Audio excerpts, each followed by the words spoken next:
哎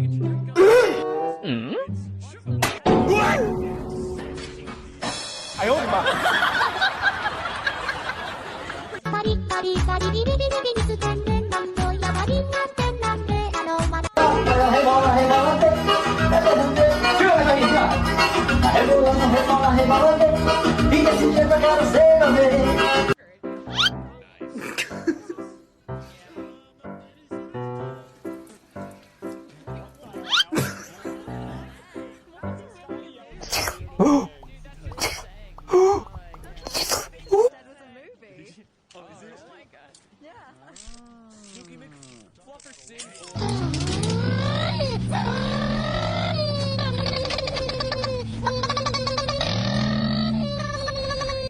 ！It doesn't make noise. She didn't do it.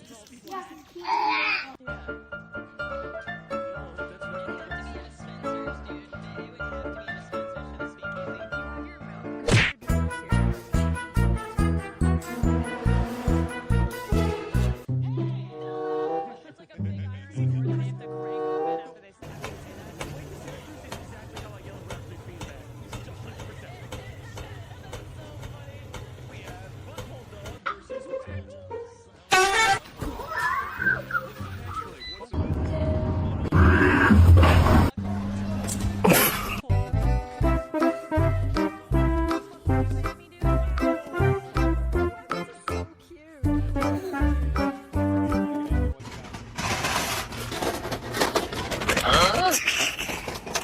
Kiss your cat and record their reaction.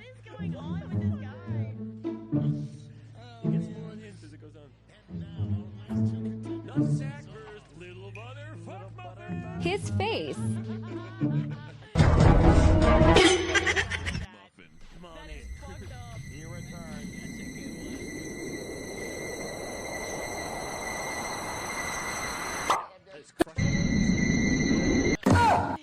My dildo's missing. Reward is.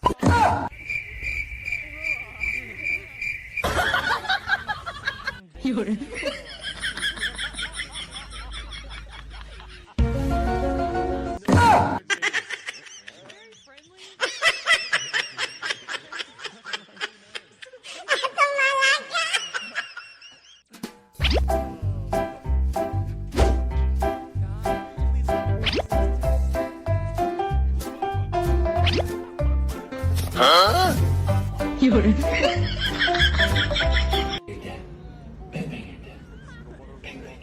Stay our daily bread. Fuck muffin.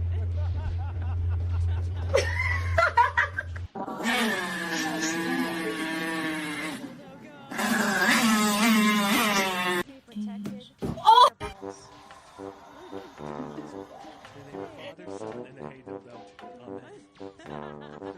ما حدش واخد من الدنيا حاجة. انت خدت حاجة من الدنيا حسيب؟ لا. طب خد. قلبك ده.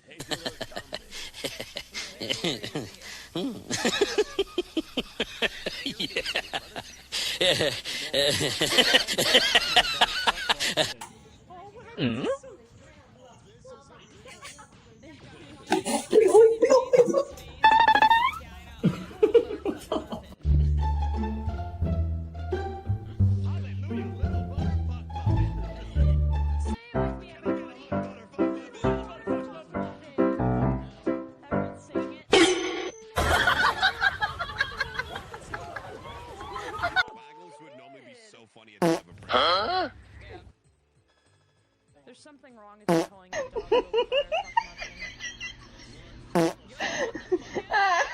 muffin. You calling your dog little butter fuck muffin? Wrong.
Quavo, ready? Help.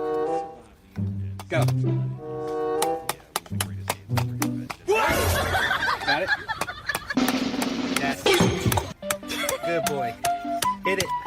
Hit it, Quavo.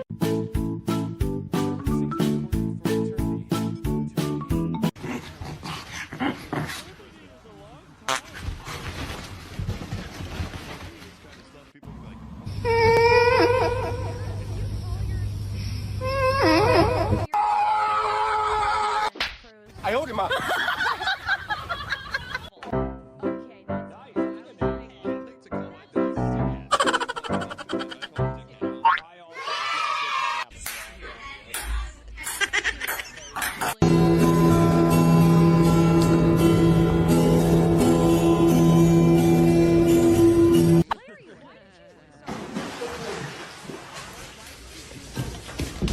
Entra tu isso do cara. Que porra é isso, meu irmão?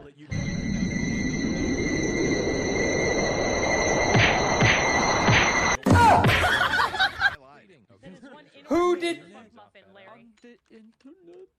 could you do this for content? Who did poop? Or Lararist.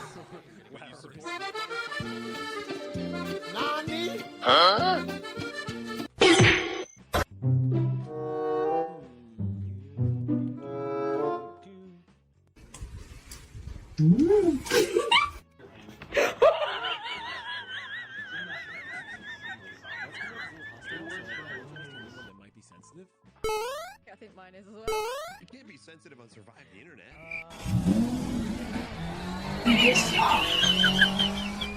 But that's gonna get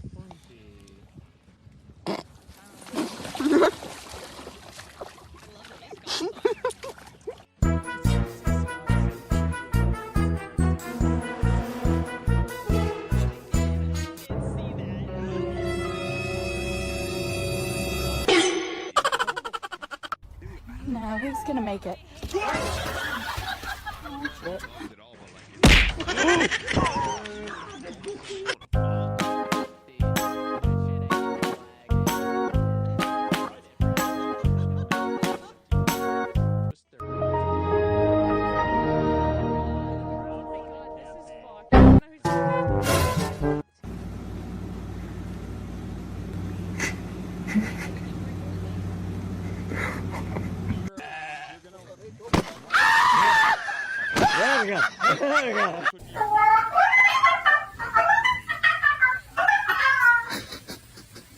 Is he going to deliver? Sweet! Oh, the Claymore attack from out of nowhere!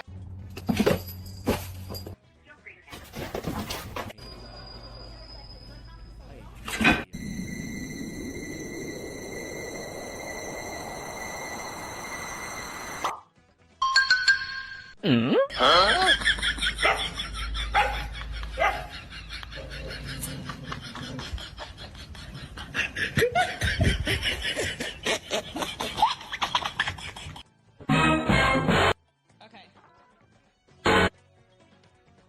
Got it. That's. I'm so sorry. That's kind of what this game is, you know?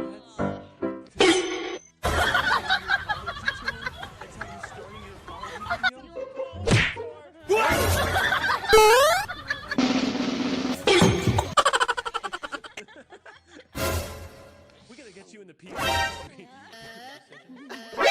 NANI?!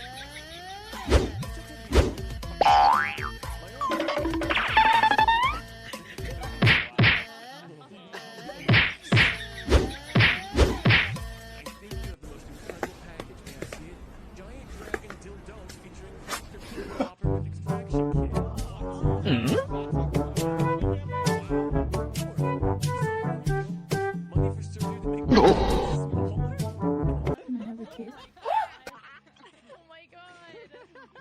It's not done! You used to be so pretty, you know, before. Girl needs reconstructive facial surgery after saving hundreds of babies from fire. Oh, maybe you remember that. It's me. It's really me. Fixing ADHD. Impossible? Maybe.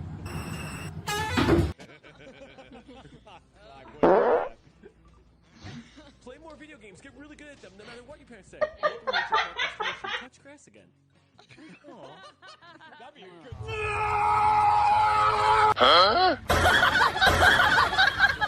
Please help me. That's amazing. Cruz, that's fucked up. I have so much Really gumbo. fucked up.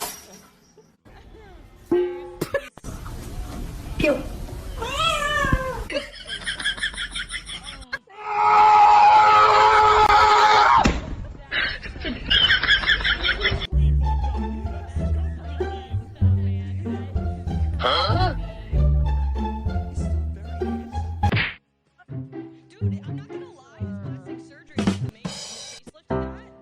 Wait, he had plastic surgery? Well, so he did a facelift to his? Yeah. Isn't he an abuser? I don't know anything about that. Yeah, exactly. Like, he used to be so pretty, as if I know him from the inside.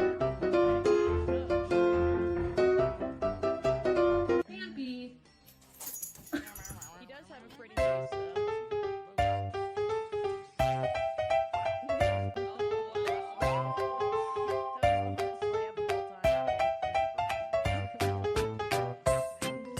That was the best layup of all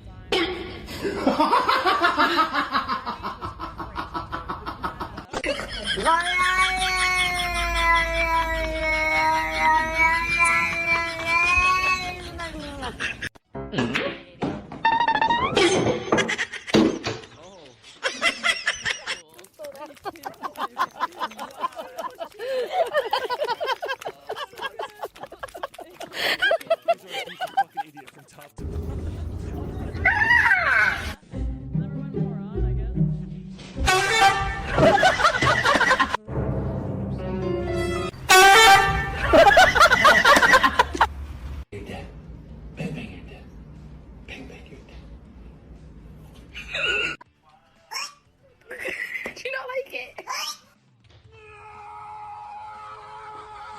So annoyed tomorrow's a Sunday because I have Yu-Gi-Oh cards coming. They're sitting in Austin. If tomorrow wasn't a Sunday, I'd be I know.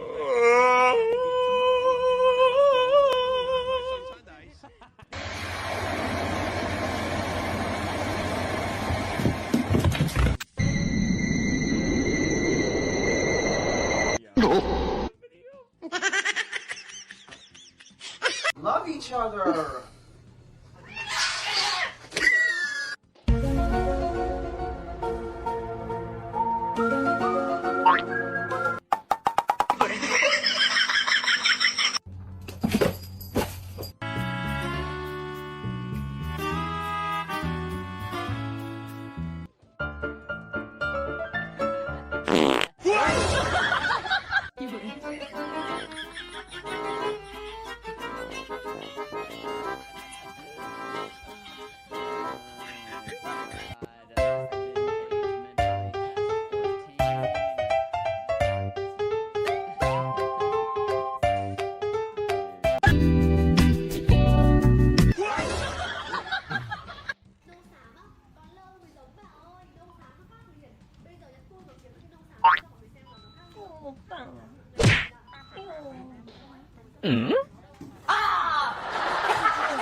Building 10 years, one brick at a time. Boring! Can we watch SpongeBob instead? Soldier comes home to see wife cheating on him with 6 men and 3 girls. Wow! I love them. Some of my favorites. The worst glory holes in America, part 1. Part 1, period. Whoa!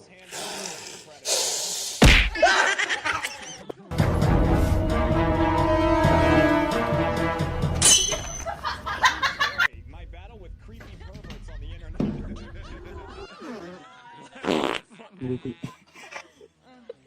Get me the fuck out of this box! Get away Get me out. Chill. Get me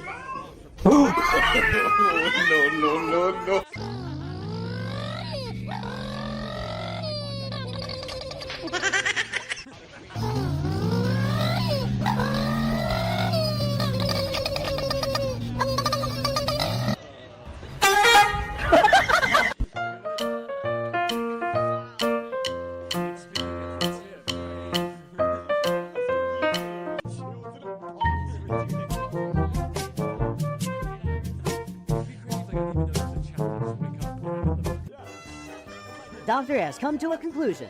Yes, that's hemorrhoid.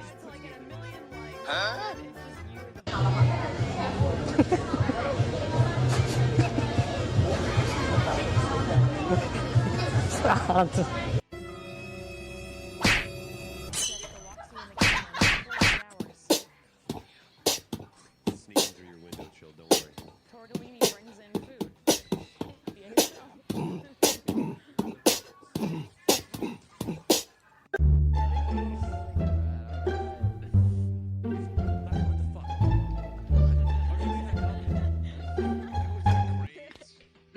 See? All right.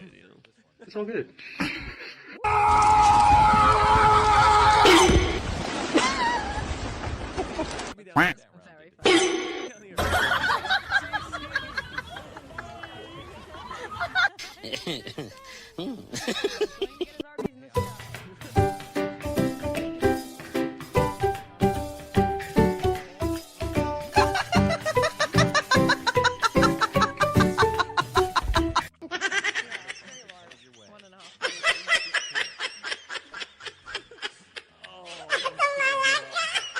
You're welcome.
Bye.